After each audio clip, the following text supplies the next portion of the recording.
This is another video looking at the GCSE Power and Conflict anthology. So last week we looked at War Photographer and we thought about representations of war in that poem by Caroline Duffy. And today we're going to look at a poem called Poppies by Jane Weir. So once again we're going to think about that comparative aspect of the poems, linking them through the theme of war. And to do that, we need to think back to War Photographer and just summarise some of the ideas that we looked at there. So in War Photographer, we had the voice of a male war photographer, and he is in his darkroom developing photographs, and it brings back these memories of his experiences in war zones. It brings up a lot of the horrors of war, the traumas that he experienced, and we have this kind of detached voice which suggests that he is haunted by those memories, but we don't really hear from his point of view. It uses the third person pronoun he.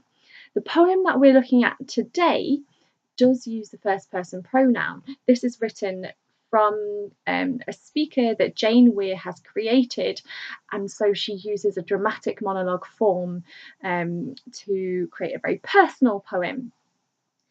So we'll start off with the title Poppies and just think about what poppies represent. So straight away we have another linking theme. We have the theme of memory. So in War Photographer, the speaker, the he in the poem, is thinking back to his experiences in the war zone. And so that theme of memory is important because it suggests that he's haunted by the past. And we also have that structure which suggests that he can't control his memories of the past, that they're kind of invading into his mind at in moments when he can't control it. And we see that in stanza 2 when it sort of starts off with this really purposeful clause. He has a job to do. It feels quite imperative.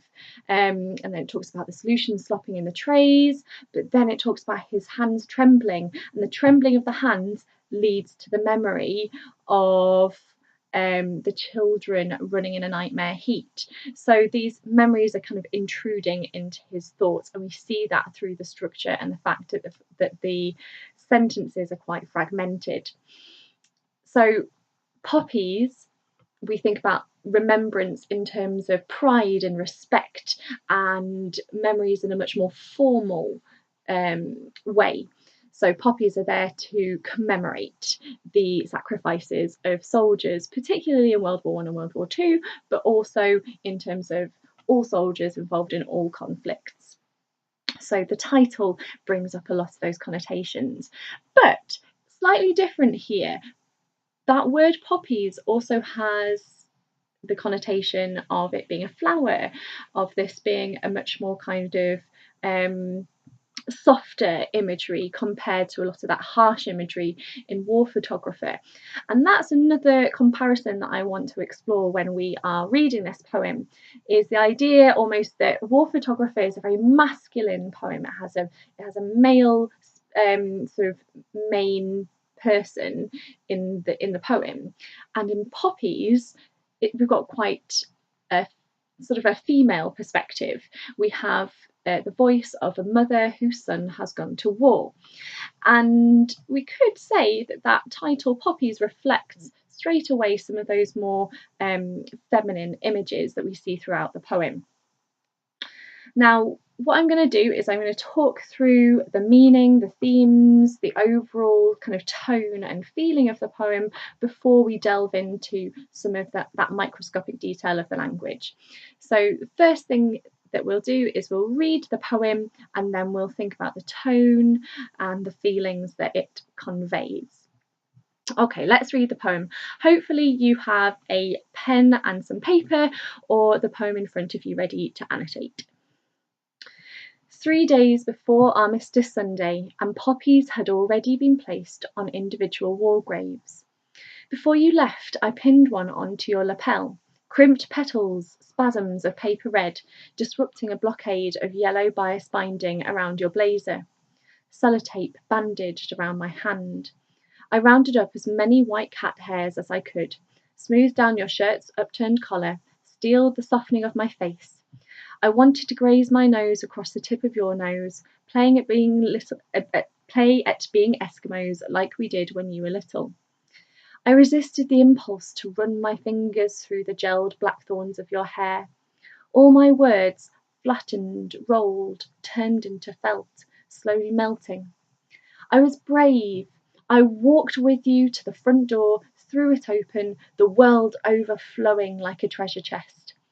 A split second, and you were away, intoxicated. After you'd gone, I went into your bedroom, released a songbird from its cage. Later, a single dove flew from the pear tree, and this is where it has led me, skirting the churchyard walls, my stomach busy making tucks, darts, pleats, hatless, without a winter coat or reinforcements of scarf, gloves. On reaching the top of the hill, I traced the inscriptions on the war memorial, leaned against it like a wishbone. The dove pulled freely against the sky, an ornamental stitch. I listened, hoping to hear your playground voice catching on the wind. Okay, so we are going to look at the meaning and the themes and the tone first. One of the first points that I'd like to make is to return to the idea of memory. And some of the first connotations that came into my mind was remembrance in terms of Armistice Day. And we see that in the first line, 3 days before Armistice Sunday. However, I think it's also important that we see that theme of memory in this poem in terms of the mother's memories of her son. So we have that feeling straight away of kind of nostalgia and sadness from the mother's point of view that her son isn't with her. In terms of the events and what happens in this poem, it seems as though she's having this memory of a Remembrance Day where they went and put poppies on the war graves. And the son appears to be in uniform and she's helping him to prepare, ready to go off to what we can assume is the Armistice Day service. So she's preparing him, and we have that kind of maternal tone in the way that she is helping him with his uniform. And then it shifts to memories about her saying goodbye to him, and there's a little bit of ambiguity here. So she says, I was brave as I walked with you to the front door. And we could take that to mean that she is taking him to the front door, ready for him to just go off to this memorial service, or we can take that as her son leaving home to go and fight in a war. And it talks about how he walks away from the home intoxicated. So he's really excited and proud to be a soldier, and we have that sense of excitement of him growing up and leaving home in that line. And then it talks about the mother going into the bedroom, and the songbird being released from its cage could be seen as her perhaps crying or kind of letting out a big shout because she feels really emotional about her son leaving. So that to me suggests that him leaving the house isn't just to go to the memorial service, it's maybe him leaving to go and fight abroad, presumably. And then it shifts again, so we have lots of past tense. It goes 3 days before and they had been placed, and then it goes to I was brave, and then after you'd gone I went to your bedroom, and it keeps in that kind of past tense all the way through. And it says, later a single dove flew from the pear tree. And that's the bit that I'm quite interested in exploring. Later a dove flew from the pear tree, and this is where it has led me, skirting the churchyard walls. Once again, it's ambiguous, but perhaps she's going to the church to pay her respects to her son who has died in his service as a soldier. That's my interpretation, but Jane Weir doesn't give us an explicit my son has died. She doesn't tell us that explicitly, we have to infer it. So you might have a slightly different interpretation. Maybe she's just going to the church to pray for her son while he's abroad. But my interpretation is that that feeling of loss that we have all the way through the poem makes me think that maybe he has died in service. And then we have that very sad kind of moment on the hill at the end of the poem. On reaching the top of the hill, I trace the inscriptions on the war memorial. So she's tracing the kind of names on the war memorial, once again suggesting that she has this very kind of sad bond with soldiers who have passed away. Leaned against it like a wishbone. So maybe that word wishbone means that she is just praying for him. She's wishing that he comes back safely. But then this dove imagery continues. We had the dove flying away from the pear tree before, which led her to the church walls. And doves are symbols of peace, but they're also symbols of death and mourning. So I wonder whether or not that is meant to be a suggestion that her son's spirit is flying away or something like that. The dove pulled freely against the sky, an ornamental stitch. And then that final line, I listened, hoping to hear your playground voice catching on the wind.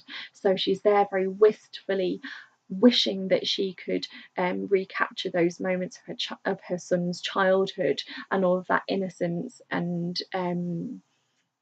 freedom that we see in that word playground. So that's a detailed overview of what happens in this poem. I said before that poppies can be seen as kind of like the female perspective of war, and that's certainly one link that we need to have a little look at. And another thing that I've said is that both War Photographer and Poppies are outsider perspectives. And if we're going to use some good terminology for that, we could say that they are the marginalised voices of war. Because a war photographer is kind of invisible. We don't see them in these images of war. They are the outsiders. And they're invisible. We don't think about them, we don't notice about them, so they're on the margins. And similarly, women should be recognised as marginalised voices in terms of literature about war.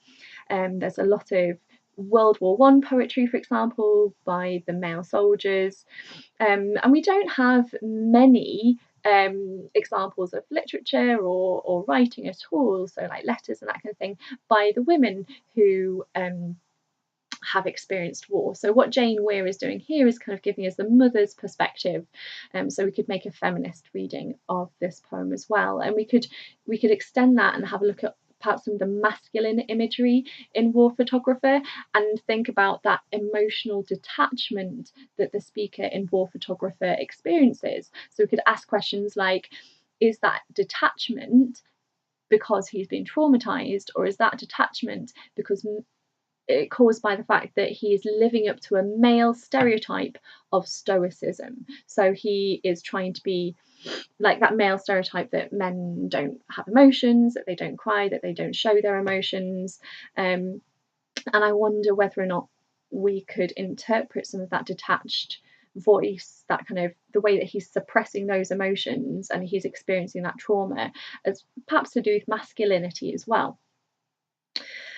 We'll have a little look at some of the language in Poppies, because I think that Jane Weir is deliberately giving us quite a lot of effeminate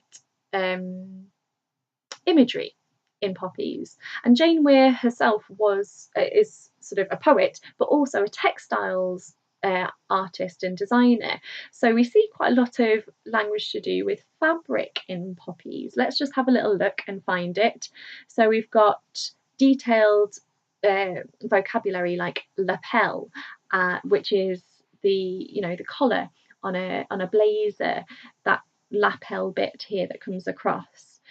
And it talks about the yellow bias binding around your blazer. So bias binding is like the edges of the blazer which are coloured yellow, the extra fabric that goes around the edges. Makes it sound definitely like a uniform. And then we have all of this other kind of very kind of tactile imagery, so it's kind of to do with feel and touch. So it talks about her smoothing down your shirt's upturned collar, and we have the way that her words flattened, rolled, turned into felt. Felt is another kind of fabric which is created by rolling and kind of thickening wool. And then we have as well the description of her stomach making tucks, darts, pleats, all of which are different kinds of ways of sewing fabric. So you can pleat fabric and you can put darts in it to kind of tailor it. And the ornamental stitch of the dove. So we have what we might call a lexical field of textiles and fabric. My interpretation of that is not just that it's a feminine imagery, but also that it's to do with motherhood.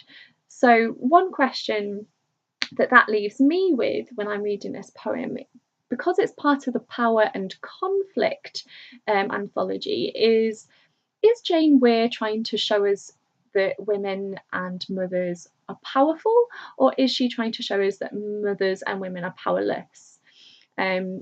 And I think there's certainly an element of this mother being quite powerless. Like, her son wants to go to be at war, and she's completely powerless to stop him. She's being a good mother. She's giving him that freedom to go away and fulfill his ambitions.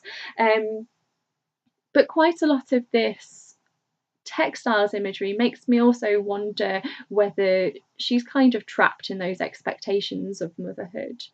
And in that sense, this is also, for continuing this comparative theme, a poem about her isolation as a mother, just in the same way that the war photographer was isolated in his darkroom.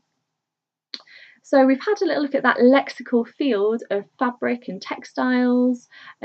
We could talk about it as domestic imagery, using that word domestic to describe home and being a mother. So the way that women are, according to feminist theory, kind of confined to the domestic sphere.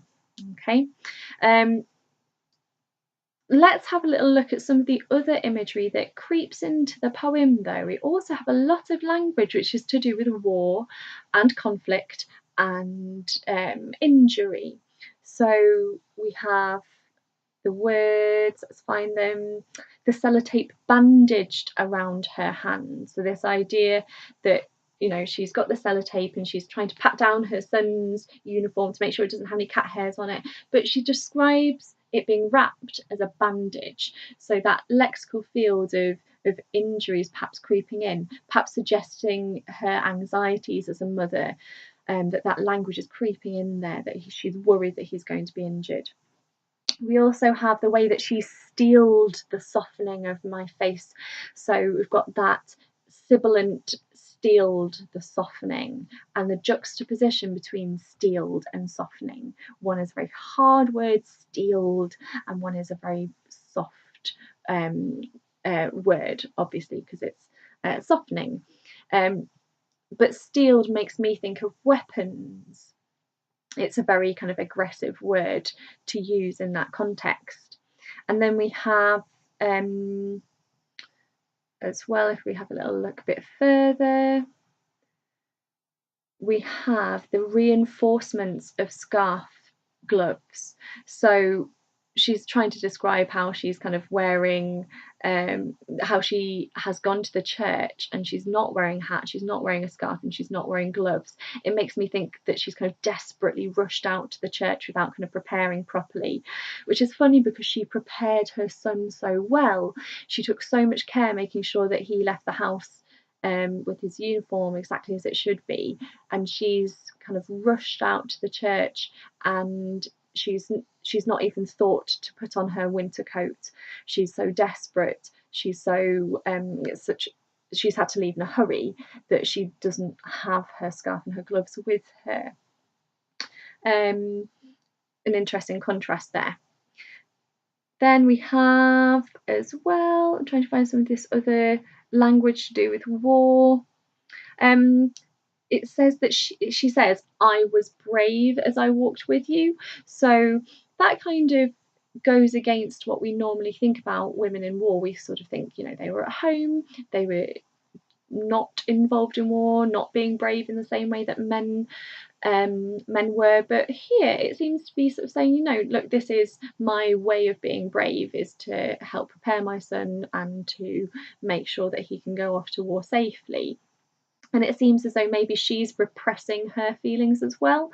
So just in the same way that in War Photographer, we have that sense of detachment, in Poppies, it seems as though although the mother is feeling all of this, that she hasn't actually told her son that she's feeling this.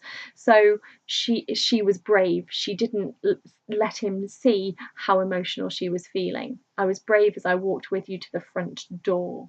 And then that moment of excitement of throwing open the door, the world overflowing like a treasure chest, which once again to me communicates the excitement that the son is feeling. That metaphor of the world overflowing like a treasure chest. He sees all of those possibilities ahead of him, all of that kind of bright future ahead of him, which makes that possibility that he's died at the end even sadder. The idea that he was kind of seduced by war, he's intoxicated, it kind of has quite dangerous connotations that maybe he has grown up assuming that war is this great kind of thing, but actually we should be a lot more cautious about that kind of sense of military pride. And that's something that we'll come back to when we look at this collection of some of the way that there's a sense of pride in some of the poems and patriotism, but in some of the poems we have a more pacifist attitude. Pacifism is when you don't believe in war, you just believe in creating peace, and that you don't think war is the way to achieve peace. So I wonder if there's kind of a pacifist message in this poem. So we've looked at the form of the poem. We've said that it's a dramatic monologue. We've had a look at the kind of story of the poem, the narrative, where it goes. In terms of structure, what else should we say? Well, whenever it comes to a poem, we should be looking at the rhyme, the rhythm, looking for caesura and enjambment. So let's have a little look at this one. We've got one continuous stanza, which is quite typical for dramatic monologues. But the way that the lines are laid out, they look kind of the same on the page, but there's not quite a regular rhythm or rhyme here. This is what we might call more free verse. Break it down a little bit.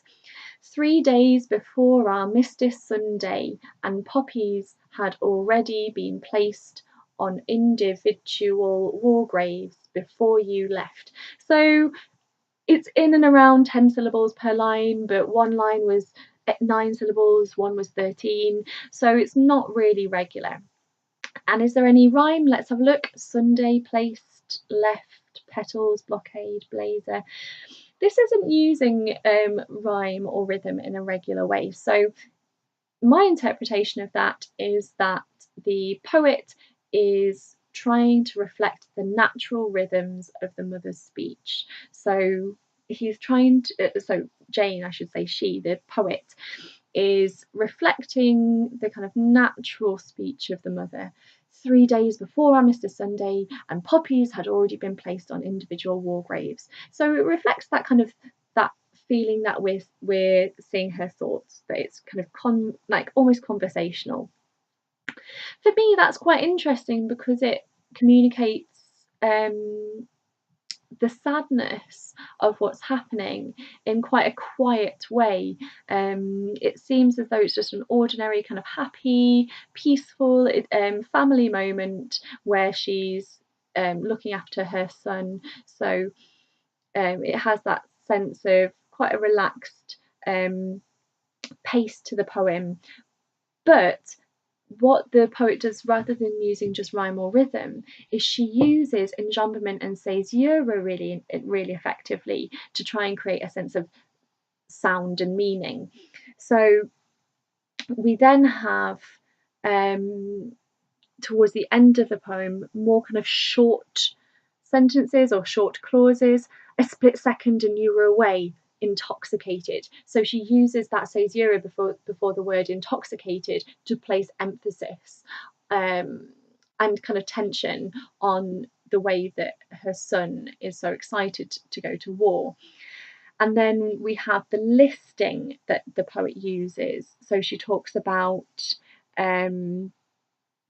I rounded up as many cat hairs as I could, smoothed down your shirt's upturned collar, steeled the softening of my face. So some listing there. And then we have the listing later in the poem as well. My stomach busy, making tucks, darts, pleats, hatless, without a winter coat or reinforcements of scarf, gloves, which once again, my interpretation is that towards the end of the poem, she's becoming more anxious and more lost in those memories of perhaps losing her son. And when we're looking at enjambment and caesura, it is all about thinking why those breaks come where they do. So if we have a little look at another example, the line where it says, slowly melting, full stop, I was brave as I walked with you to the front door.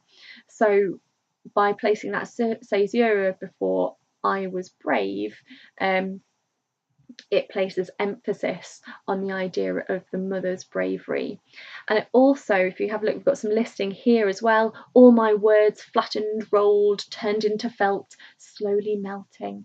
So it has those kind of last quiet words at the beginning of a new line, slowly melting. Her words are slowly melting, and the sound of the poem reflects perhaps the way that her words melt away into thin air, as though the words that she's saying to her son don't really matter. She's just saying ordinary things. Perhaps he's not even listening because he's just concentrating on his excitement of going away to war, of going to this memorial service. So she uses caesura, enjambment, listing, all very, very interesting for us. Particularly, I like the way that she uses that in the last line where it says, the dove pulls freely against the sky. So that's one line. Then the next sky, an ornamental stitch. So it uses a metaphor of the stitch to describe the movement of the dove in that next line. And then I listened, caesura of the full stop, I listened, caesura of the comma, hoping to hear, alliterative, hoping to hear. We've got these kind of quiet sounds, your playground voice catching on the wind. And so the poem becomes kind of quieter in the same way that we perhaps have these memories sort of almost kind of like floating away. We've had a little look at the language in some detail there. We've thought about the theme of motherhood, we've thought about the theme of memory, we've even considered things like pride, patriotism, isolation, all themes that we are going to continue to look at when we look at representations of war. So we have so far these outsider perspectives of Poppies and War Photographer, and the next ones that we're going to look at are the insider perspectives of soldiers. So we'll look at poems like Bayonet Charge and Exposure. I'm just having a quick look to see if there's any other imagery that we should be having a look at. In fact, what I'm going to do is just highlight some words that you should really have a look at for yourself and look at the connotations in detail so that you can come up with your own interpretations. So other words and phrases that you should have a little think about.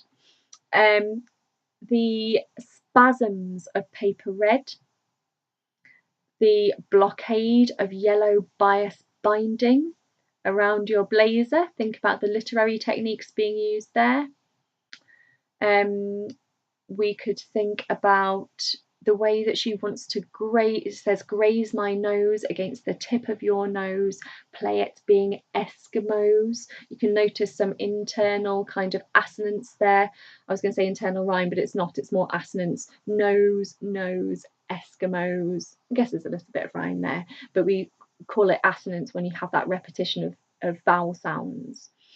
So that theme of innocence that's coming in there, and the way that it's showing how nurturing the mother is. What about the gelled blackthorns of your hair? What's the significance of blackthorns and what's the colour imagery there?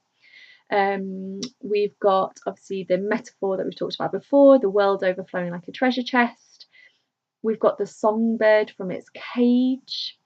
We've got the pear tree, a single dove flew from the pear tree. So are there any particular symbols there that we could have a look at?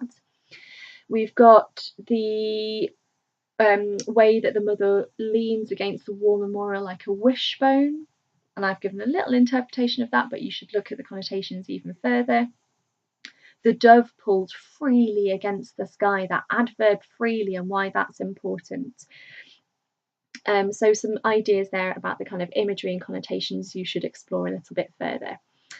So I hope that this has been useful, and I will upload another video next week when we begin to look at those insider perspectives of soldiers in war. Bye!